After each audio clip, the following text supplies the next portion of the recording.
संतप्त मानस शांत हूँ, जिनके गुणों के गान में वे वर्धमान महान जिन विचरे हमारे ध्यान में। दशलक्षण महापर्व का 6वां दिन है। उत्तम संयम धर्म की चर्चा आज करनी है, जिसके बारे में पूजनकार लिखते हैं कि जिस बिना नहीं जिन राज सीझें, तू रुलो जग कीच में, एक घड़ी मत बिसरो करो, यह आयु जम मुख बीच में।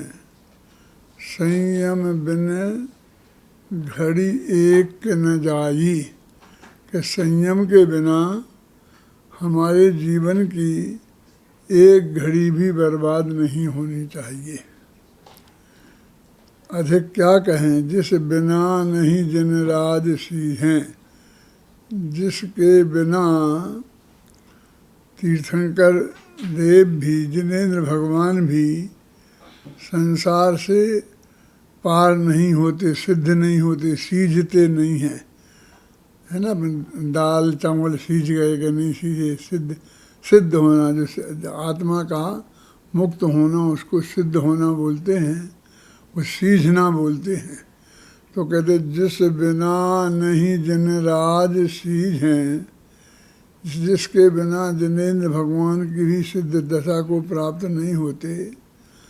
और तू रुलो जग कीच में, तू माने क्या है कि तू माने तू माने भी हमें बताना पड़ेगा। ये तू माने यहाँ पर तू नहीं है, तू माने मैं है। ऐसा कहीं होता है? तू माने मैं कैसे होगा? कभी अपने आत्मा को संबोधित करता हुआ कह रहा है कि हे आत्मन, जिस बिना तू रुला जग कीच में। अपने आत्मा से कह रहा वो कभी, वो दुनिया को उपदेश नहीं दे रहा है। तो यहाँ तू माने मैं, और तू माने मैं क्या, तेरी भी तो यही हालत है। तो तू माने तू भी, तू माने मैं भी, तू माने ए भी, तू माने ए भी, तू माने हम सब। हम इसको इतना लंबा सकते हैं कि जिस बिना नहीं जिन राज सीझें, मैं रुलो जग कीच में, तू रुलो जग कीच में, ए रुले जग कीच में, ए सब रुली जग कीच में, हम सब रुले जग कीच में। ऐसे संयम को एक घड़ी मत बिसरो करो, एक घड़ी के लिए भी नहीं भूलना चाहिए।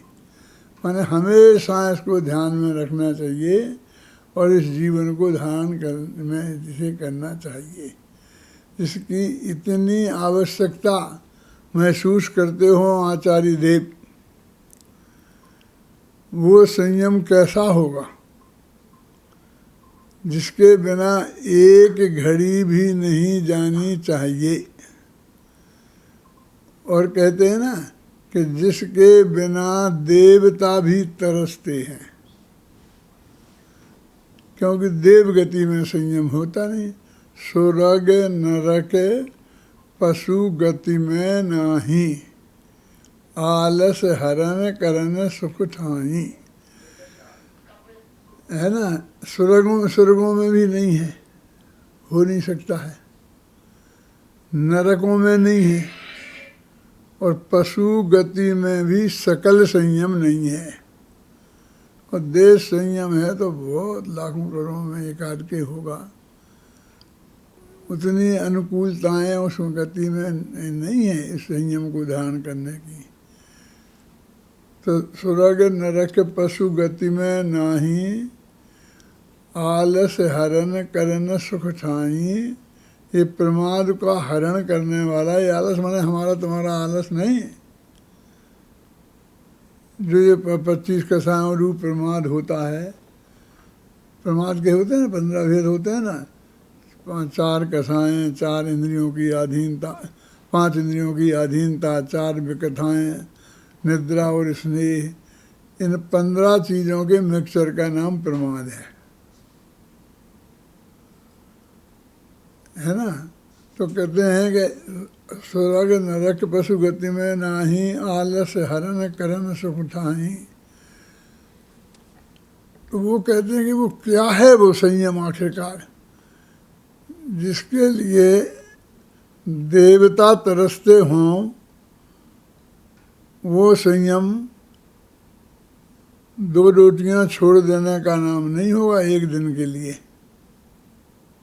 वो थोड़े इस बाहर क्रियाकांड का तुम्हारे वृत्त उपवास का नाम नहीं होगा, क्योंकि यदि इसका नाम संयम होता तो देवता इसके लिए क्यों तरसते। वो तो आराम से कहते हैं, उनके तो खाते ही नहीं है वे कुछ। तो जब उन्हें भूख लगती है तो गले में से ही अमृत झर जाता है। सरबार सिद्धि के अहमद हैं तो 33,000 बरस में खाने का कुछ विकल्प आता है मन में। हमें दिन में 3 बार चाहिए, और वो 33,000 बरस, तो उसमें भी जो विकल्प आया तो गले में से ही अमृत झड़ जाता है और उनकी भूख तृप्त हो जाती है। ऐसा नहीं कि 50 तरह की चीज़ें खाएं तब जाके हमारी भूख तृप्त हो और ना हो। तो ऐसे देवता उस संयम के लिए क्यों तरसते। जिन 5 इंद्रियों के विषयों के त्याग को संयम कहते हैं, जिन्हें हिंसा आदि 5 पापों के त्याग को संयम कहते हैं ना। संयम 2 प्रकार का होता है, प्राणी संयम और इंद्रिय संयम। तो 6 काय के जीव हैं ना, 30 काय और 5 स्थावर काय। 6 काय के जीवों का हिंसा नहीं होना ये प्राणी संयम है, और 5 इंद्रिय और मन वश में होना ये इंद्रिय संयम है। इस तरह ये संयम 12 प्रकार का हो जाता है। जो 12 व्रत बोलते हैं उसको संयम नहीं, ये जो 12 प्रकार का जो असंयम है इसका नहीं होना ये 12 प्रकार का संयम है। अब हम लगाएं कि इसके लिए देवता क्यों तरसेंगे।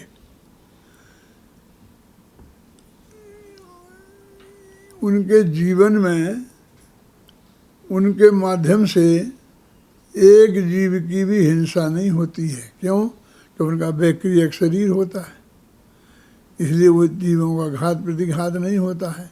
खाना पीना और उन सब चीज़ों में माने हिंसा का नाम मात्र, जिसे हम हिंसा कहते हैं ना, जीवों का घात, वो नहीं देखने में आती है। और एक शब्द भी झूठ नहीं बोलते, झूठ बोलने का कोई प्रसंग ही नहीं है। जितना भी उनके पास होता है परिग्रह, सारी जिंदगी उतना ही रहते हैं, एक नए पैसे की चोरी नहीं करते। और जितने उनके नियोग में देवांगनाएं वगैरह होती हैं, और उनमें ही वे रहते हैं। वहाँ कोई ऐसा छीना झपटी और छेड़खानी का एक धंधा वहाँ नहीं है।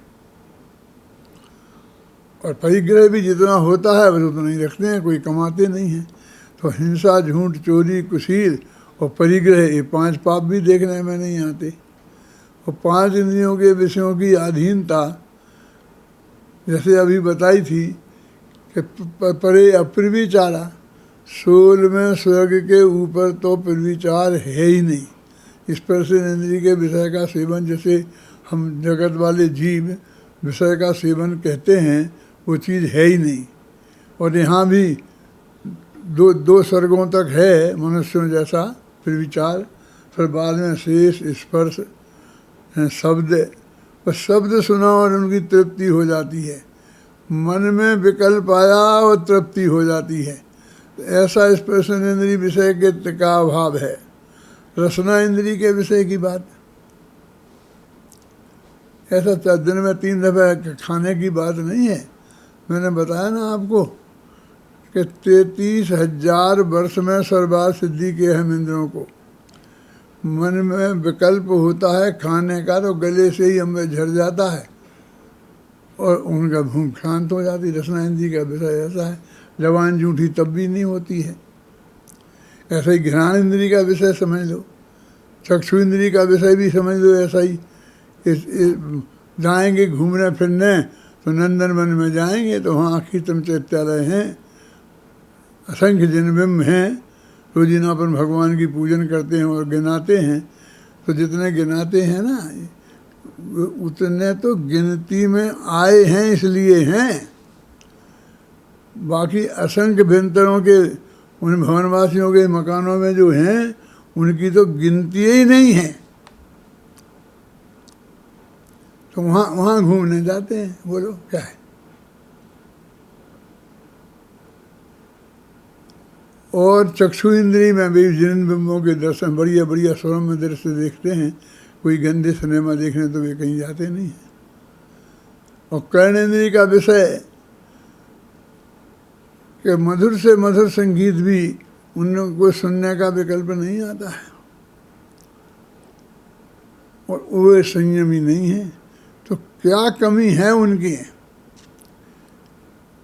यहाँ तो ये कहते हैं संयम 2 प्रकार का है, हैं? और प्राणी संयम और इंद्रिय संयम।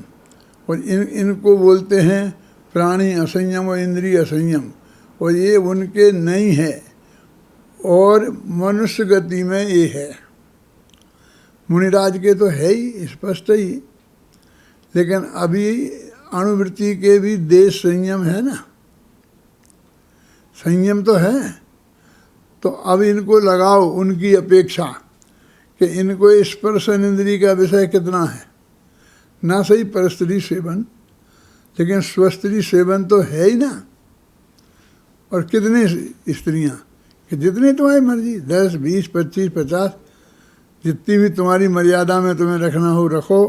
हों अनुवृत्त लेता है कोई यदि गृहस्थ है तो जिसके उसके मानो 10 रानियाँ 10 पत्नियाँ हैं तो ऐसा थोड़ी रख सकता है तो 5 छोड़ी और 5 रखी। या तो 10 ही छोड़े या 10 ही रखे। तो इससे ज़्यादा अब मैं शादी नहीं करूँगा। और करूँगा तो ऐसा लेता है कि अभी 5 तो हैं और करूँगा तो 5 और करूँगा, उससे ज़्यादा नहीं करूँगा। तो ऐसा 5 हैं और 5 और करे, ऐसा कर ले, फिर भी वो उसके संयम है। और इनके परे अपर विचारा ऐसी पोजीशन है फिर भी संयम नहीं है, हैं? रसना इंद्रिय का विषय बोला ना कि जवान में जूठी नहीं होती है और वो निकल जाता है। ऐसे ही घ्राण इंद्रिय का, चक्षु इंद्रिय का, कर्ण इंद्रिय के विषय भी उनके नहीं हैं और इस मनुष्य के तो हैं। आप समझिए कि चलो दूसरी प्रतिमाधारी है, संयमधारी है, लेकिन स्वस्त्री है, स्वस्त्री का सेवन है और शुद्ध सात्विक जो पदार्थ हैं जो अभक्ष नहीं हैं और उनका दिन में तो खाता है कि नहीं। ऐसा थोड़ी है कि अशुद्ध पदार्थ ही स्वादिष्ट होते हैं। जो बिल्कुल शुद्ध 8 पहरे घी का और बिल्कुल बादाम का हलवा बना है समझे ना, दिन में बना है तो बिल्कुल परम पवित्र है ना। मुनिराज भी उसको खा सकते हैं ना आराम से 8 पहरे घी का। तो वो के स्वादिष्ट नहीं होता है।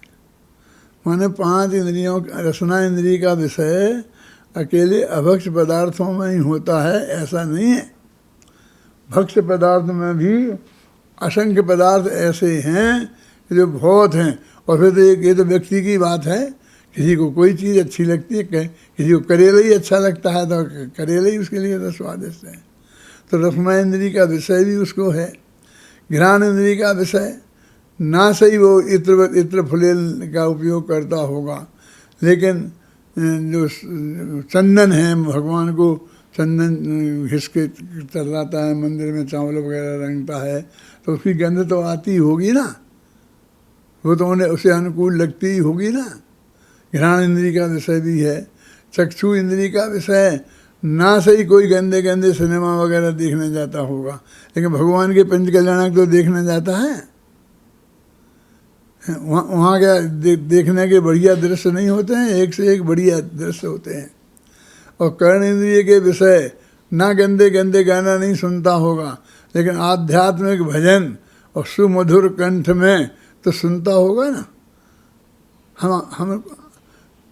हमें ये भजन बहुत अच्छा लगता है, लेकिन एक आदमी गाए तो हमें उससे ज़्यादा अच्छा लगता है, और मेरे जैसा गाए तो कोई रस नहीं लेता है। 4 आदमी बैठने को सुनने को तैयार नहीं है, हैं?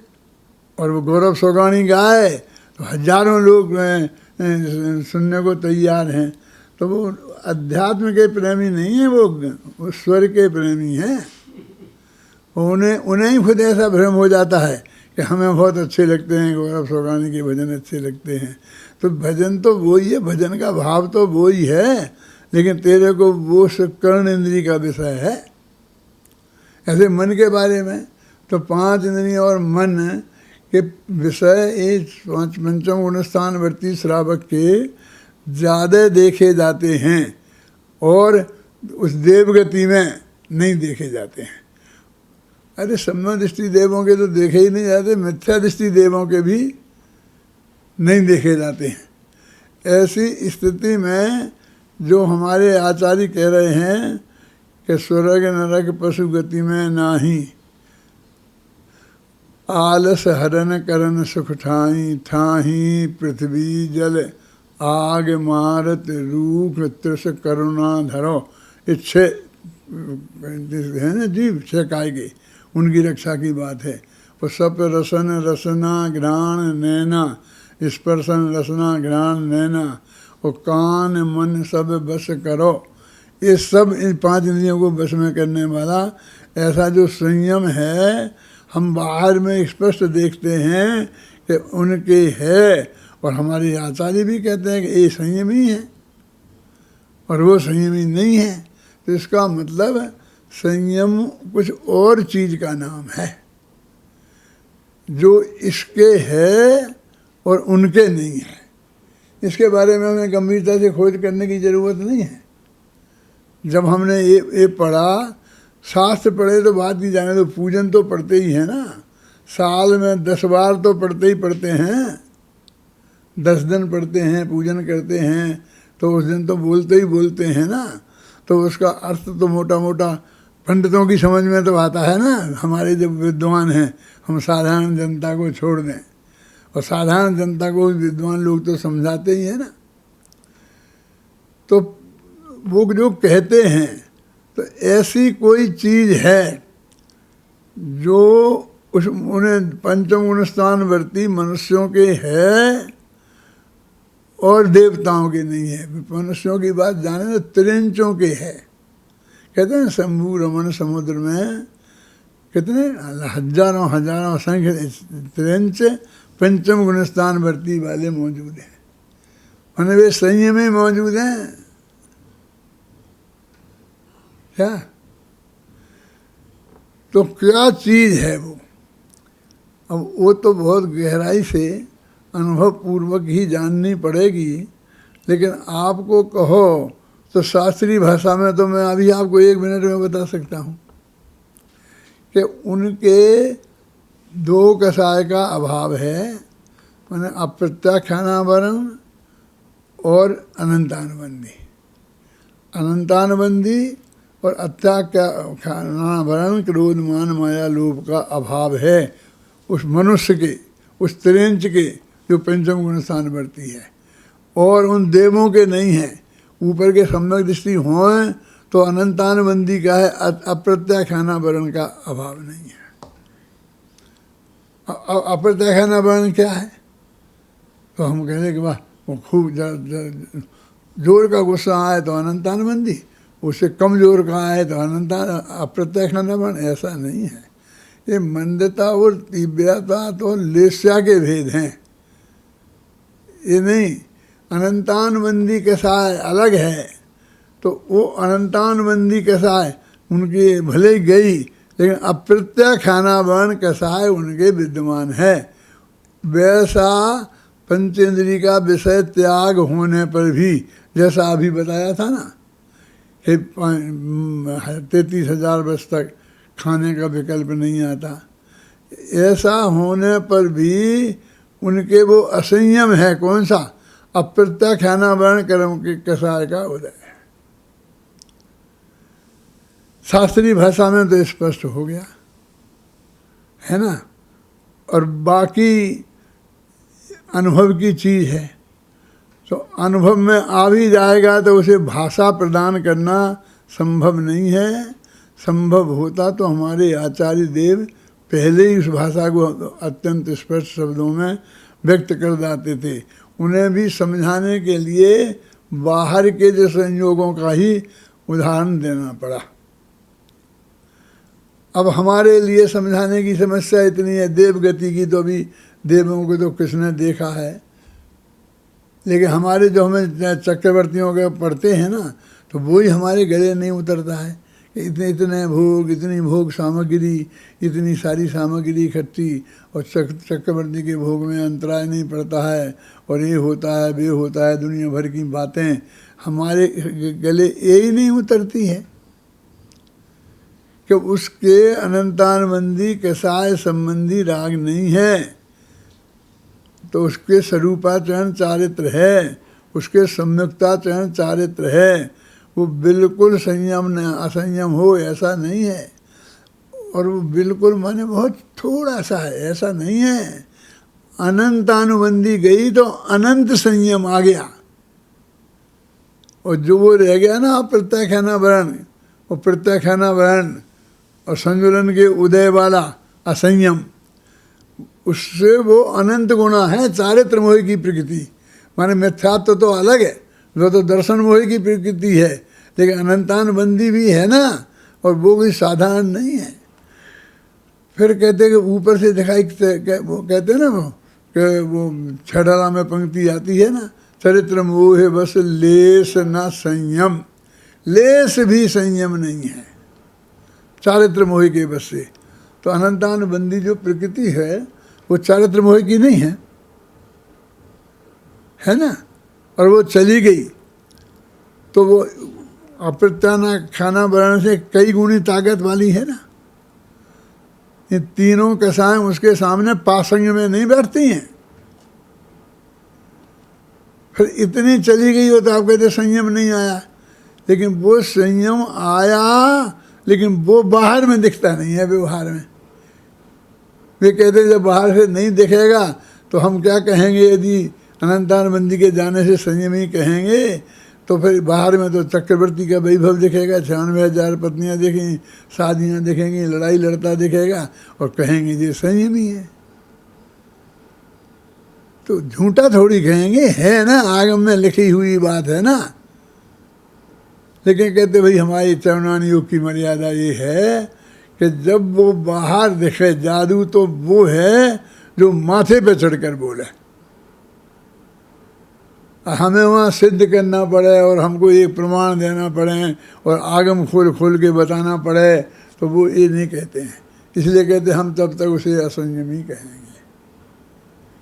जब वो बाहर आके दिखेगा तब उसे हम संयमी नाम देंगे।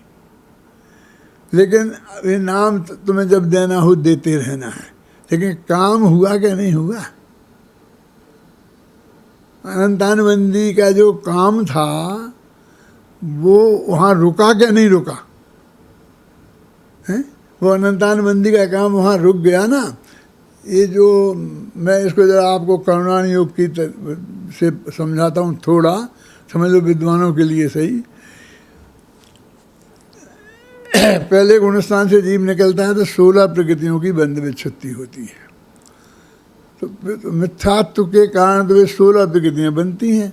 मिथ्ये मिथ्यादावम सोहम तियम जो है ना, तो वो तो मिथ्यात्व का काम तो वो है। अब जो चौथे गुणस्थान में बाकी 41 प्रकृतियाँ जो बनती हैं, 16 को छोड़ के जो भी बनती हैं, वे सब तो अप्रत्याख्यानावरण, प्रत्याख्यानावरण और संजुलन के उदय के कार्य थे, हैं? तो वो गए क्या नहीं गए, उनसे होने वाला बंध रुका क्या नहीं रुका, तो रुका तो वो संयम से रुका है, वो मिथ्यात्व के रुकने से नहीं रुका है, सम्यक्त के होने से वो नहीं रुका है। सम्यक्त के होने से वे तो 16 प्रकृतियाँ रुकी।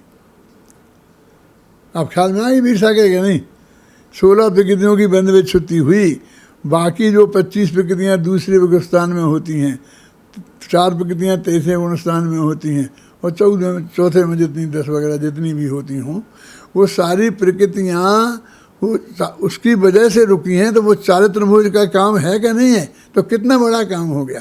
अब उन प्रकृतियों को मैं देखो, अरे जैसे अनंतानबंदी के उदय में अनंतानबंदी बनती है, तो अप्रत्याख्यान बन के उदय से अप्रत्याख्यान बनती होगी, तो अप्रत्याख्यान तो रुकी होगी ना। जो भी तुम 25 के मुझे नाम अभी याद नहीं है, नहीं मैं आपको गिना देता है ना, कोई कर्णान योग वाले से पूछ लेना, तो वे सारा बंद प्रकृतियों का रुका है ना, तो उतना असंयम गया कि नहीं गया, बहुत स्पष्ट ही सिद्ध होता है। गजब की बात तो ये है कि हमको तो अध्यात्म वाला कहते हैं, और अपने को करुणान योग वाला मानते हैं जो लोग, जितने भी त्यागी विधि हैं, वे करुणान योग वाले भी नहीं मानते हैं कि उनके संयम आया है। वे कहते हैं नहीं हम तो नहीं मानेंगे, हम तो जब आ जाएगा तभी मानेंगे, हम तो 7वें गुणस्थान में मानेंगे, 6वें में मानेंगे, 5वें में मानेंगे। लेकिन वो कैसा है, गई है करुणान योग में इतना स्पष्ट लिखा है, इतना पढ़ा है, हमने तो 12 वर्ष की उम्र में पढ़ लिया था क्या, कि कौन से कौन कर्म के उदय से कौन कौन सी प्रकृति कैसी क्या बनती है, हैं? तो ये आप बताइए कि वो संयम उनके आ गया चौथे गुणस्थान वाले के, और पंचम वाले के तो आ ही गया, तो अपन ने मान ही लिया है, और उनके नहीं है देवगति में। तो इसका मतलब संयम कोई दूसरी चीज़ है। हमें इतना तो ख्याल आना ही चाहिए, वो हमारे ध्यान में आवे चाहे नहीं आवे, लेकिन है कोई चीज़। अब हम अकेले ये बाहर की चीज़ें पाल करके थोड़ा, और फिर मैं चौड़ा और बाजार सकड़ा हो जाता है। तुम लोगों का एक कर्तव्य है, सब त्यागी वृत्तियों को ये करें। काय के त्यागी, कैसे त्यागी? मैंने कहा तुम्हारी कौन सी प्रतिमा है? काय की प्रतिमा, कैसी प्रतिमा? कह रहे भाई जो गृहस्थ होते हैं ना, तो जो वृत्ति होते हैं ना, वृत्ति, तो अपने वृत्तियों की 11 प्रतिमाएँ होती हैं, तो उनमें से कोई ना कोई प्रतिमा होती है। नहीं तो चौथे गुणस्थान में आप वृत्ति होते हैं।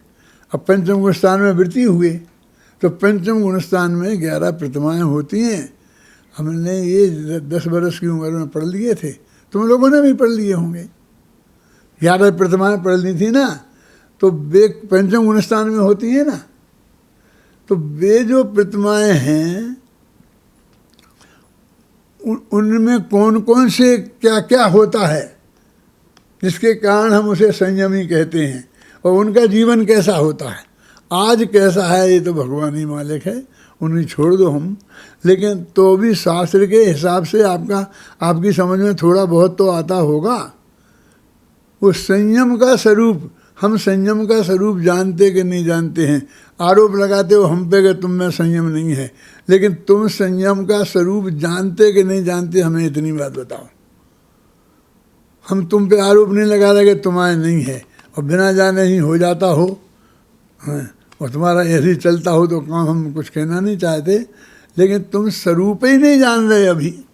असली जो चीज़ है संयम, और वो हमारे नहीं है ना। और जो शास्त्र क्लियर कह रहे कि देवगति में वो नहीं होता, नरक गति में वो नहीं होता है, और त्रिंच गति में भी देश संयम होता है, लेकिन ये नहीं होता। तो त्रिंचों को अभी एक तरफ छोड़ो। तो मनुष्य गति किसके जीवों से हमारे जो जिनको तो आप महासंयमी मानते हो, 11 प्रतिमाएँ होती हैं, तो ऐलक और छुल्लक तक तो मानते हैं ना 11 प्रतिमा में। वैसे तो आर्यिकाएँ भी 11 प्रतिमा माने पंचम गुण स्थान वर्ती ही हैं, छठवें में वाली तो नहीं है। इसको तो कोई कुछ कह नहीं सकता है, भले ही वे चरणान योग निकाल के बताएं कि देखो आर्यिकाएँ मुनिराज बराबर होती हैं, मुनिराज जैसा उनको वो करने लायक है, लेकिन हमें तो कर्णान योग निकाल के बताओ कि कौन सा गुणस्थान है। और गुणस्थान यदि 5वां है तो 5वां तो श्रावकों का गुणस्थान है, तो वास्तव में तो ये श्रावक हैं, साधु कहाँ हैं। खैर अब ये झगड़े में पड़ने से क्या फ़ायदा, क्योंकि वो श्रावक के भी कहाँ पूरे नियम।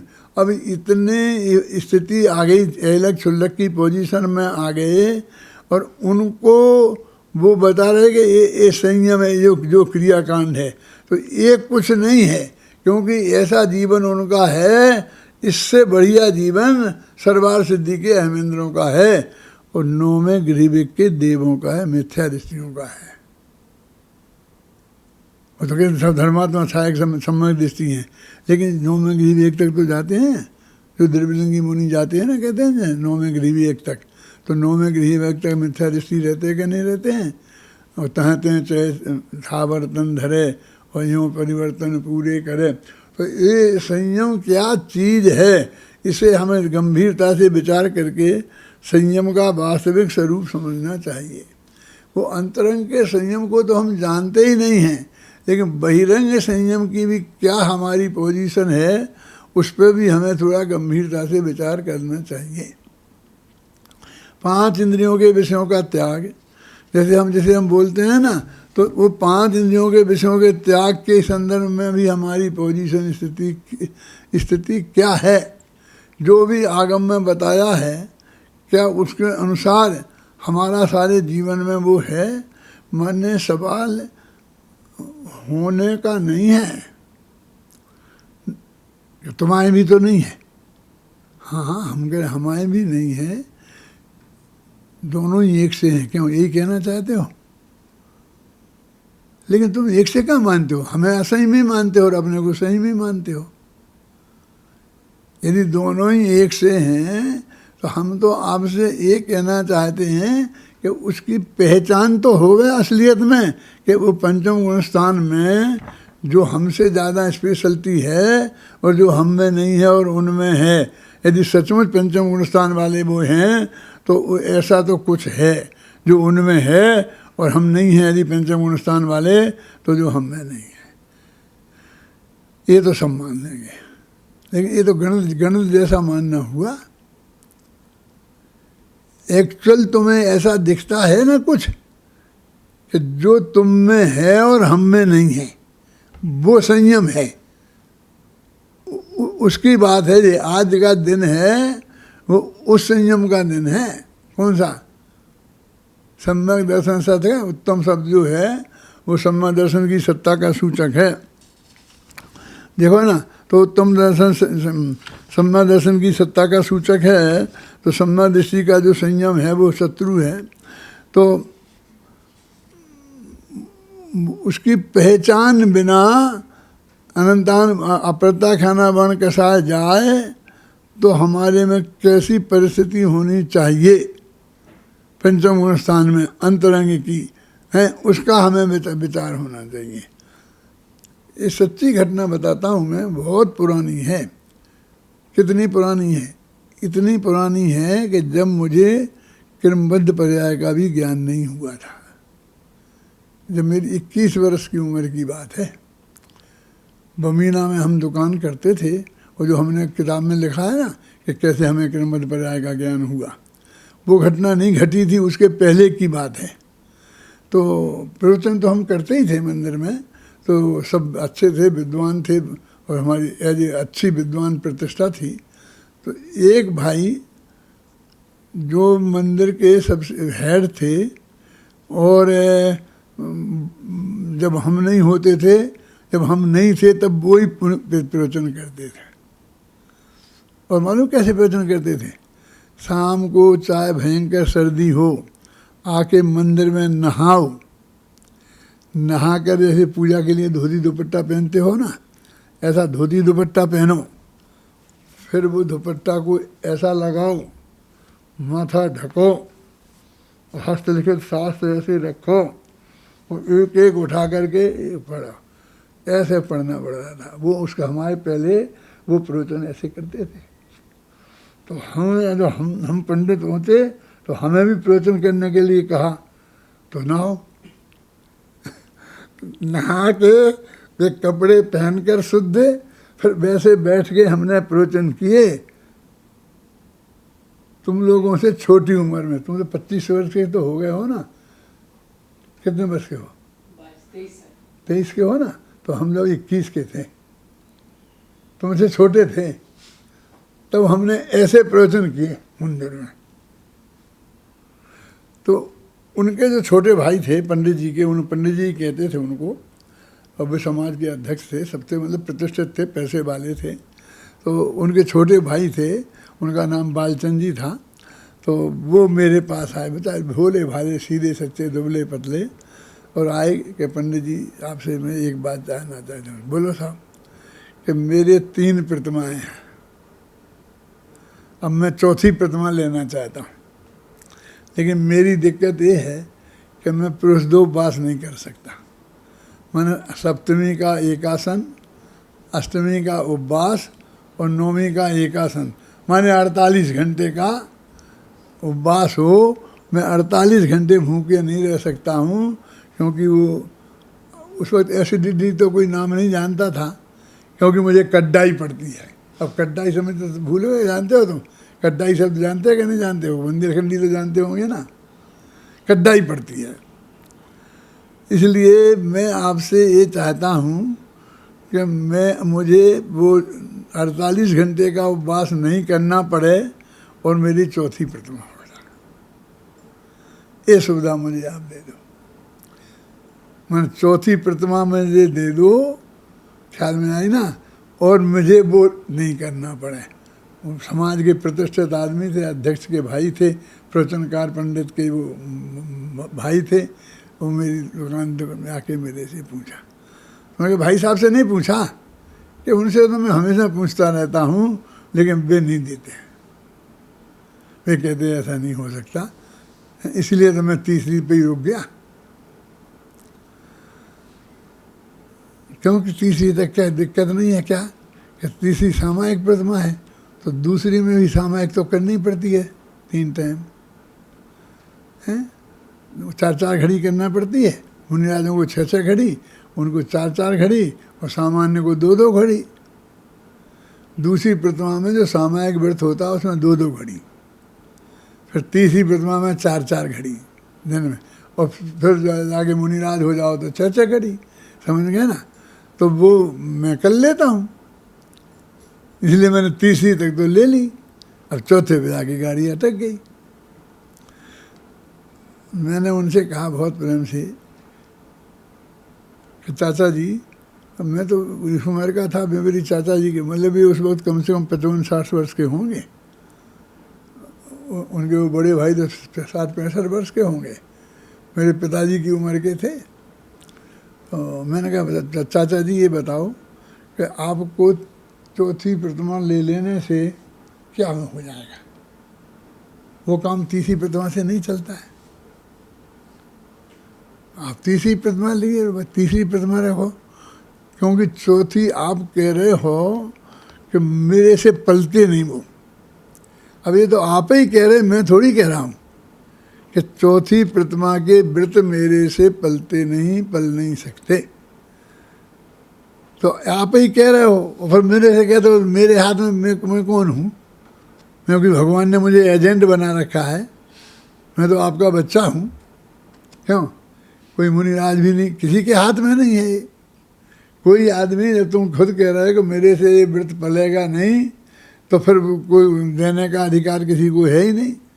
नहीं नहीं आप विद्वान हो, ऐसा है वैसा है, आप ऐसी बात नहीं हो, ऐसा नहीं है, आप ऐसा बहुत बहुत कहने लगे मुझे, हैं? तो मैंने कहा कि उससे क्या हो जाएगा?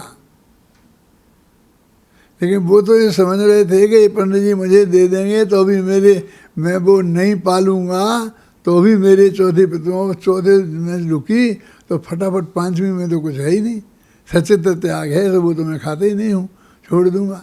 और 6वीं में क्या है? रात्रि भोजन त्याग। तो वो तो छूटे ही हुआ है, हैं। और साथ में क्या है, अब मैं तो हो गया हूँ 60 65 70 वर्ष का, तो फिर मुझे प्रतिमा तो फटाफट मैं 8वीं 9वीं तक चल जाऊँगा। अब मैं यहाँ रुका हुआ हूँ। स्पष्ट शब्दों में उनने मेरे से कहा। अब इतने भोले थे कि उनसे, जैसे मैं आपसे मजाक में कुछ उड़ा सकता हूँ और कह सकता हूँ ऐसे मैं उनसे नहीं कह सकता था। क्यों? बहुत सज्जन थे, बहुत भोले थे, पिताजी की उम्र के थे। तो मैंने उन्हें बहुत समझाया कि देखो उससे कोई फर्क नहीं पड़ेगा, नहीं वो कर्मों के बंधन में फर्क पड़ता है जी, है ऐसा। तो भाई पंचम गुण स्थान में जितनी बंदगी विरक्ति की विच्छुत्ति होती है वो हो गई। अब 6वें में जाओगे जब होगी बाकी प्रतिमाओं के हिसाब से किसी शास्त्र में बंद विच्छुत्ति नहीं लिखी है। अब जी समझे? ये उस वक्त मैंने उन्हें समझाया है। फिर मैंने शाम को अपने प्रवचन में भी ये कहा कि चाचा जी मेरे पास आए थे, मेरे से ऐसा ऐसा कहते थे, लेकिन ये ऐसे कैसे हो सकता है। ऐसे गंभीरता से वे भी बैठे थे, उनके भाई साहब भी बैठे थे, कि मैंने कहा ये कैसे हो सकता है, जब हम ही खुद ही कह रहे हैं कि हमारे पास नहीं हो सकता। तो हम इन बाहर की क्रियाओं पर हमको जल्दी उसकी क्या हो रही है। अरे जब हमारे भूमिका इसके हो जाएगी और उतने हमारे राग का अभाव हो जाएगा तो वो क्षमता भी हो जाएगी फिरोजदोबास की। ये समस्या खड़ी नहीं होगी कि हमारे अंतरंग में परिणाम वहाँ तक पहुँच गए और फिर बहिरंग में हम ये नहीं कर सकते हैं इसलिए ये काम नहीं होगा। ऐसा नहीं है। तो संयम का वास्तविक स्वरूप क्या है वो हमारे ख्याल में जब तक नहीं आए अच्छी तरीके से, तब तक संयम हमारे जीवन में हो नहीं सकता है।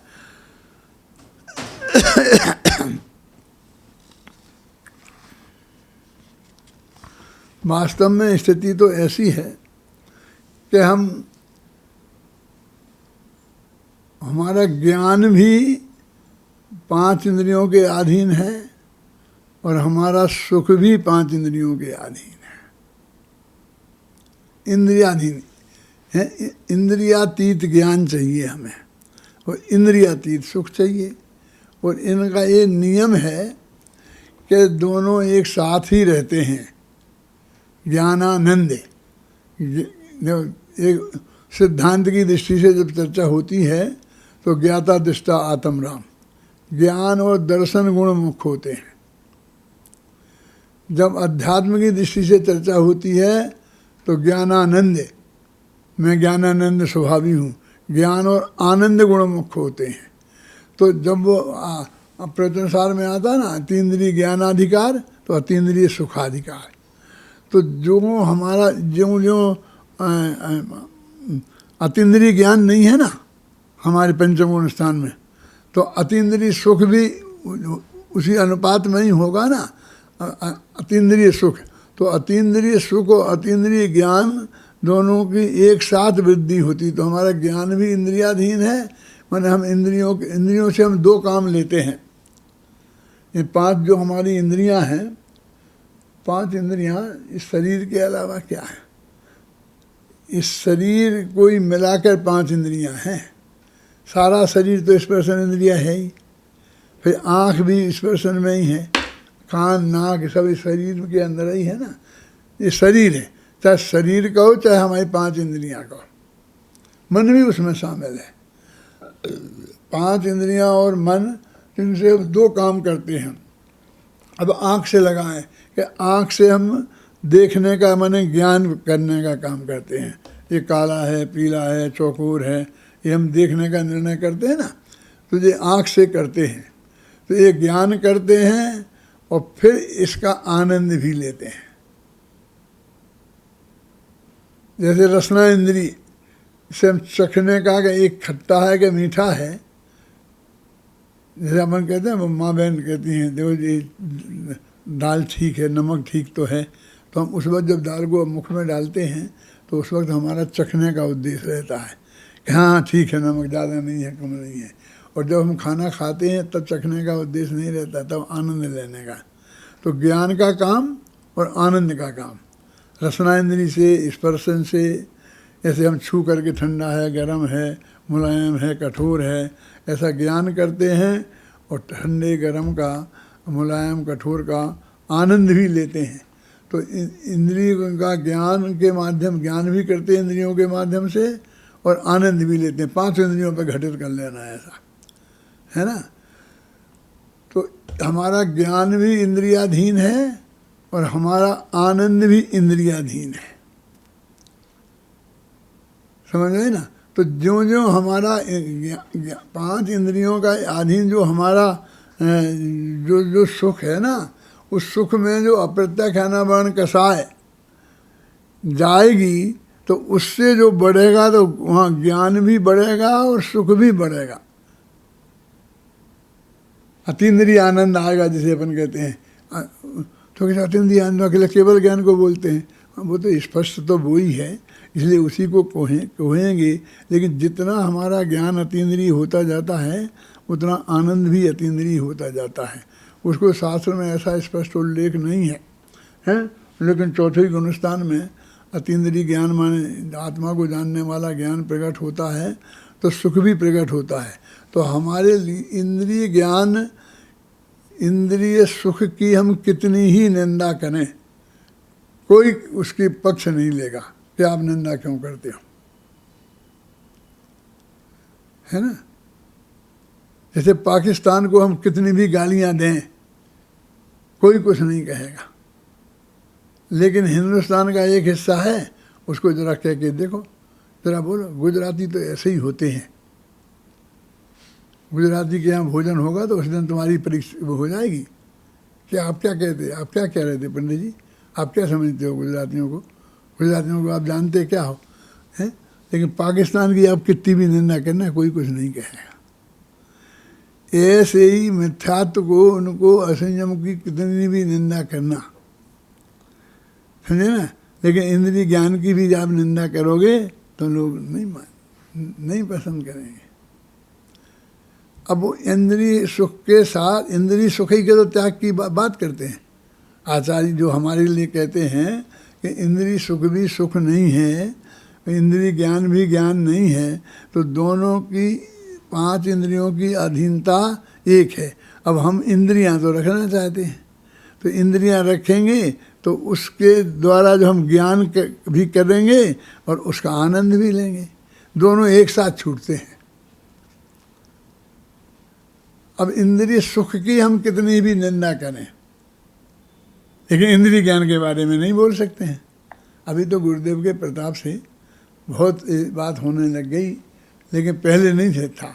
तो अब ये कहते हैं कि इंद्रिय ज्ञान और इंद्रिय सुख, जैसे हम इंद्रिय सुख के बारे में कुछ जितना भी निंदा करें कि बुरी चीज़ है, उससे पाप बंद होता है, फिर ये होता है, वो होता है, तो कोई कुछ नहीं कहेगा। लेकिन इंद्रिय ज्ञान के बारे में बोलते ही एकदम सामने 10 आदमी खड़े हो जाएंगे। तो हम भी धीरे धीरे इसी रास्ते पे हो गए कि काय को झंझट में पड़ना, हमें काय को छेड़ना इसमें। अगर शांति से हमारे दिन निकल जाते हैं 10 और कोई माथा पच्ची नहीं होती है तो हम नहीं करें। बस धीरे धीरे वो विषय इंद्रिय ज्ञान की जो निरर्थकता है, जिसे इंद्रियों को जीतने का काम जिसे अपन कहते हैं, जितेंद्रिय जिन जिसके माध्यम में, तो उसकी वो चर्चा ही में से गायब हो जाता है, क्योंकि उसकी चर्चा आफत मानी जाने लग गई। ये तो पूज्य गुरुदेव श्री की महिमा है कि उन्होंने कैसे लोगों के बीच में और कितने डंके की चोट और लगातार वर्षों तक उस बात को कहते रहे, और उनके लगातार कहते रहने से देश में एक ऐसा वातावरण बन गया, एक ऐसा श्रोता वर्ग बन गया कि आज हम भी उसके बारे में बात कर सकते हैं। तो हमारा ज्ञान भी इंद्रियाधीन और हमारा सुख भी इंद्रियाधीन। तो हम जब इंद्रियों को जीतने की बात करते हैं तो इंद्रिय सुख के साथ इंद्रिय ज्ञान भी है, ये बात भी हमें समझना चाहिए। तो ये संयम में आएगी।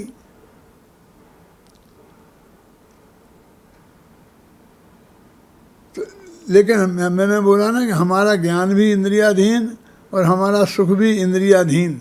तो इंद्रियों के का ऐसा भेद विज्ञान हम कर ही नहीं पाते हैं। वास्तविक क्या है, संयम का स्वरूप समस्या इस 10 धर्मों में एक संयम। लोग एक शाम को एक बात आपको आरोप लगाते मिलेंगे, भैया बातें सब करते हैं, धारण कोई नहीं करता है। क्या कहते हैं? बातें सब करते हैं, धारण कोई नहीं करता है। और हमारा क्या कहना है कि ये सब कहते हैं, लेकिन हम मुझे पूछते हैं कि क्या धारण नहीं करता, तो ये तो बताओ। तुम जिस बात को धारण करना बोलते हो वो तो है, वो तो धारण किए हुए हैं। जो अंदर में जो संयम है, संयम भाव है, अप्रत्यक्ष वर्ण कसाय के अभाव में जो परिणति होनी चाहिए, जो परिणति है वो नहीं होती। वो चक्रवर्ती के जीवन में वो अप्रत्यक्ष वर्ण कसाय के उदय में होने वाले कार्य होते हैं, वो नहीं छूटते हैं। और हमारे तो पुण्य पाप के उदय से, पुण्य की कमी से सब छूटे ही हुए हैं। परिग्रह में से हम तो साफ ही वैसे ही हैं। क्या है उसमें लिखा है? स्वभाव से दरिद्र परिग्रह से रहित जीव तो इस जगत में बहुत हैं। क्या है? एक सच्ची घटना है। मैं पर्यूषण में बम्बई गया था। ये तब की बात है कि जब मैं जयपुर नहीं आया था, अशोकनगर से गया था। तो मैं ये सब बातें उस वक्त कहता था। एक किताब नहीं लिखी थी वीर सागर, लेकिन ये मेरे उस वक्त के प्रवचन हैं। ये इसमें जो लिखे हैं, इसमें 75% उस वक्त के हैं। तो मैं ऐसा सुना था, ये आत्मा एक ऐसा सेठ हो गया है। क्या उदाहरण वहाँ देता था। तो वहाँ एक चंपालाल जी थे जो साहू जी के यहाँ मैनेजर थे बड़े। अभी होंगे, अब तो नहीं होंगे शायद। तो वो उसके उनके हेड मुनि जैसे बोलते थे ना, बहुत बड़े मैनेजर थे। तो वे ऑफिस में जाया करते थे और फिर वो मंदिर का काम वो संभालते थे। फिर एक उनके असिस्टेंट थे बसंत लाल, तो वो संभालते। चंपालाल गांधी, तो चंपालाल गांधी वो ऑफिस में जाते थे। तो मैं कहता था पर्यूषण में तो आप 10 दिन तो सेठ जी से बोल दो कि आप तो ऐसा रहा करें और आपके। तो बोले नहीं मैं कुछ नहीं करता हूँ, नहीं मैं कुछ नहीं करता, बस जाकर उस ऑफिस में बैठता हूँ। मैंने कहा फिर ऑफिस में जाते काहे को? नहीं मेरे ऑफिस में आप आके देखो, शास्त्र भरे पड़े हैं वीर सागर, तुम्हारे पीछे जैसे शास्त्र लगे हैं ऐसे वकीलों के यहाँ भी लगे रहते हैं। अब ये एक फैशन भी हो गया है। ये एक उठा के जैसे वकील कभी खोल के नहीं देखते ना, कभी कोई केस आवे तो एक आध किताब खोल के देखें और नहीं देखें, लेकिन सब ऐसे रहते हैं। तो ऐसे सब मेरा सब साहित्य रखा, मैं पढ़ता हूँ, ये करता हूँ, स्वाध्याय करता हूँ। तो मैंने कहा कि आपके हमने सुना कोई आ नहीं सकता। बोले नहीं कोई नहीं आ सकता, बस मैं अकेले आजा में ऑफिस में बैठ के स्वाध्याय करता हूँ। तो मैंने कहा आज तक ऐसा तो मैंने बहुत देखे कि मंदिर में आके स्वाध्याय करते हैं, अपने घर में स्वाध्याय बन लेते हैं, लेकिन ऑफिस में आप स्वाध्याय करते हैं तो वो आपका ऑफिस का स्वाध्याय भवन में देख सकता हूँ। बोले हाँ आपके लिए मनाही थोड़ी है, आप पधारो। सचमुच मैं गया, मंदिर के ही लोग ले गए मुझे। तो वो उनकी टेबल पे 5-5 फोन रखे थे। एक्चुअल में उस जमाने में, आज से कितने 53 वर्ष तो मुझे जयपुर आए हो गए, 53 वर्ष से पहले की बात है। 60 वर्ष पहले 5 फोन उनकी टेबल पर रखे थे। जब मैं गया तो एक फ़ोन से बात कर रहे थे। मैं जाके वहाँ खड़ा हो गया। फिर वो फ़ोन की बात ख़त्म नहीं हुई, दूसरे की घंटी बजी तो उसे उठाया, उससे कहा जरा रुकना। फिर उससे बात करने लगी, उससे कहा खरीद लो, इससे कहा बेच दो। आप समझिए ना। और ऐसे करते करते वो 5 फान उठते उठते 1.25 घंटा हो गया और उनको फुर्सत नहीं मिली। 1.25 घंटे बाद हाँफते हुए बोले आइए पंडित जी। तब हम बैठे मैंने कहा आप तो कह रहे थे कोई नहीं आता हमारे पास। बोले कौन आया आपके अलावा? मैंने कहा ये फ़ोन चले आते हैं ना, ये तो बिना ही परमिशन के चले आते हैं। अरे साहब कुछ नहीं है, बस मैं तो यहाँ पर हाँ ना कर देता हूँ, बाकी सब मुनि गुमास्ते बहुत हैं काम करने वाले, मैं तो सिर्फ हाँ ना। तो मैंने कहा आप क्या समझते थे कि हम इतने बेवकूफ़ हैं कि आप चंपलाली जाके ऑफिस में झाड़ू लगाते होंगे? अरे आपका इतने बड़े लोगों का काम तो यही होता है। अच्छा ऐसा करते हैं कि आपकी तरफ से मैं हाँ ना कर दिया करूँगा। मुझे मजाक करते हैं आप, दिवाला निकल जाएगा। ये हाँ ना करने के लिए ये होता है ना, शेयर मेयर खरीदते हैं ना, वो सट्टा होता था पुराने ज़माने में बहुत ज़्यादा, चांदी का होता था, इसका कई चीज़ों का। तो पूरा मार्केट ध्यान में रखना पड़ता है, और वित्त मंत्री का भाषण आज क्या हुआ वो भी ध्यान रखना पड़ता है, तब जाकर हाँ वो ना करते हैं तो कमाई होती है। तो मैंने कहा हम तो इसके लिए तो कहते हैं कि ये छोड़ने की तो बात है। और एक किताबों की कब से नहीं खुली हैं, पर यहाँ रखी हैं आपको आगे दिखा, हम जैसे पंडितों को दिखाने के लिए, ये देखने के लिए। ये 5 इंद्रियों के विषय ज्ञेय रूप भी होते हैं और भोग रूप भी होते हैं। भोग रूप विषय तो हमने अनेक बार छूटे और पाप के उदय से छूट जाते हैं।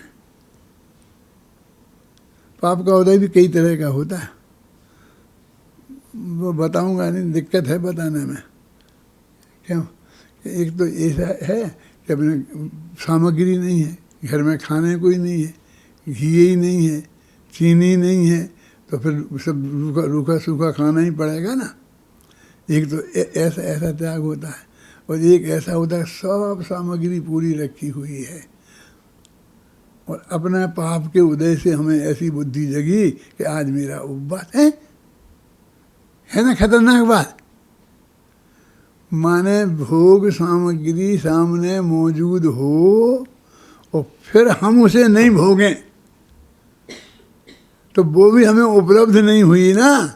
हम समझते क्या उपलब्ध तो है ही, उपलब्ध तो है ही। अरे उपलब्ध तो मुंह में आगे आए वो खाना उसे उपलब्ध बोलते हैं। आपको डॉक्टर कह दे मत खाना, वैद्य कह दे मत खाना, पंडित कह दे मत खाना, माने किसी भी निमित्त से उसका खाना नहीं बने, वो होवे नहीं, या और कारणों से। उनमें एक कारण ये भी हो सकता है कि तुम्हें धर्म का तो पता नहीं, त्याग किसे कहते हैं ये तो जानते नहीं, संयम किसे कहते हैं ये तो जानते नहीं, लेकिन उपवास करना चाहिए। लोग 3 उपवास करते हैं, तो 1-3 दिन मैं भी करके देखूं ठीक रहेगा। तो ऐसी बुद्धि आ जाए हमारे विपुल को, आ जाए और जो 3 दिन का ठोक देवे, और वजन भी कम हो जाएगा। क्यों है? वजन भी कम हो जाएगा, और उपवास कर देवे तो मैं कहूँगा कि पाप का उदय आ गया तो नहीं खा रहा है। तो तुम कहे क्या बात करते हो, ये धर्म को पाप का उदय कहते हो तुम? हाँ 90% ऐसा ही होता है, क्योंकि वो जो त्याग जहाँ होता है अभय जी, उस त्याग के लिए जितनी अंदर की शुद्धि की चाहिए वो तो है ही नहीं ना। तो वैसे ही हुआ ना, बता मुझे, कोई किसी भी विकल्प से हुआ, धर्म के ही विकल्प से हुआ है, लेकिन वो नहीं है ना। जैसे अनंता अप्रता खनावन कसाय का उदय का भाव होना चाहिए, मन वो नहीं होनी चाहिए, तो वो तो नहीं है, वो तो सब मौजूद है हमारे। और फिर हमने ऐसा छोड़ दिया तो वो किसी भी कारणों से ये जितने जो बातें होती हैं, ये मतलब बम्बई में होते हैं ना, जुलूस निकलते हैं, फिर ये होते हैं, और भी 10 दिन का उपवास करके जाते हैं, और फिर भी जाके अमेरिका में शादी हो जाती है, फिर भी अमेरिका में पहुंच जाती हैं, फिर वो बिल्कुल अर्धनग्न अवस्था में वहाँ घूमती हैं, आराम से हमें मिलती हैं वहाँ कि पंडित जी आपने मुझे पहचाना नहीं। मैं कहा नहीं ध्यान नहीं आया। अरे मैं उनकी लड़की हूँ, मैंने भी 10 उपवास किए थे, आप पधारे थे। मैंने उसको उपवास का क्या अर्थ होता है, अंदर में कैसी परिणति होनी चाहिए, और कौन सी, जैसे शास्त्र में आता है कि उसमें, तो उस भूमिका में अंदर में तो वो तो बिल्कुल ही नहीं है, जीरो ही नहीं है ना, तो मैं क्या कहूँ उसे? अब तुम्हें नहीं कहलावाना है पाप का उदय तो नहीं कहलाता हूँ, लेकिन ये अज्ञान नाम का पाप का उदय हुआ। सब आपके ख्याल में आई ना, समझ में आई? माने बस ऐसी हमारी बुद्धि ऐसी सूझ गई, ऐसी बुद्धि में ऐसा आ गया। कुछ लोग स्वास्थ्य के नाम पर, कुछ रामदेव के चक्कर में आते हैं। और मैं ये तो कह नहीं सकता हूँ कुछ दिन देव के चक्कर में आते हैं, क्योंकि वे तो किसी से कुछ कहते नहीं हैं, हैं? और वे छोड़ते, जब अंतरंग में परिणति की बात कहीं पता नहीं है तो आप समझना चाहिए क्या होना चाहिए। तो अंतरंग बहिरंग का स्वरूप उसके ख्याल में आना चाहिए ना, और बिल्कुल सहज भाव से उसे उस बात को स्वीकृत करना चाहिए, हैं? और फिर मैं जब उपवास करता है तो दिन भर दुकान पे बैठा रहता, आज तो अब खाना खाना ही नहीं है तो घर जाने की ज़रूरत ही नहीं है। अरे पहले ये आरंभ परिग्रह पहले छूटना चाहिए ना। उस दिन जिस दिन तुमने उपवास किया है उस दिन तुमको ये सब पहले छोड़ना चाहिए। दुकान पे जाना, वो दुनियादारी के काम करना छोड़ना, इनसे छूट करके दिन भर स्वाध्याय में समय जाए, वो होना चाहिए ना। तो वो ऐसा अंतरंग त्याग का नहीं है तो बाहर के ऐसे त्याग से क्या होने वाला है। इसलिए कहते भाई कि ये ऐसा वो सेठ बन गया है, 5-5 फ़ोन, फुर्सत ही नहीं है, और कहता मैं तो कुछ करता ही नहीं हूँ, मैं तो कुछ करता ही नहीं हूँ, ऐसे मैं तो छोड़ दूंगा, मैं तो ये छोड़ दिया, मैंने ये छोड़ दिया, ऐसी सब। अब सब मुनि गुमास्ते हैं, सब काम करने वाले हैं, मैं तो 3 महीने से ऑफिस गया ही नहीं, हैं?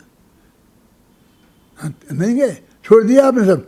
बस मुनि गुमास्ते आ जाते हैं, सुबह से आ जाते हैं, वो रिपोर्ट दे जाते हैं, फिर वो दे जाते हैं, और फिर मैं बैठाता हूँ घर पे एक कमरे में, फिर बुला लेता हूँ जिसको बुलाना होता है।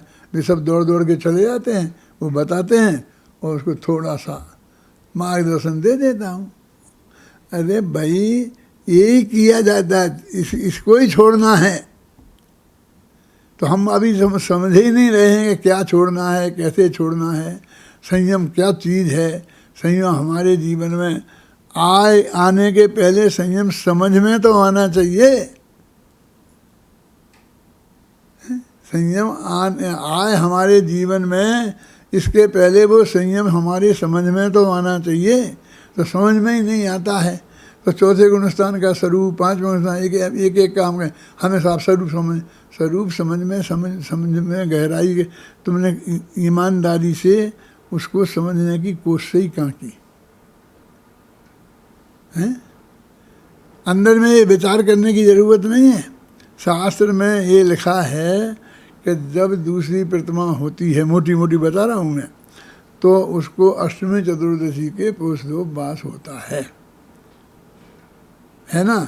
और बात मुनिराज होते हैं तो कोई नियम नहीं है, एक अष्टमी चतुर्दशी को उपवास करने की ज़रूरत ही नहीं है, नियम ही नहीं है। ख्याल में आया जब आए बगैर चले जाते हैं, नहीं आते। तो उनका स्वरूप ही तो हमारी समझ में नहीं आया है, तो कभी कभी 8 दिन के ठोक देता है, कभी 4 दिन के ठोक देता। ये तो बिल्कुल अस्वाभाविक है क्या? ये बिल्कुल अस्वाभाविक हैं। स्वाभाविक रूप से हमारे जीवन में वो संयम आना चाहिए।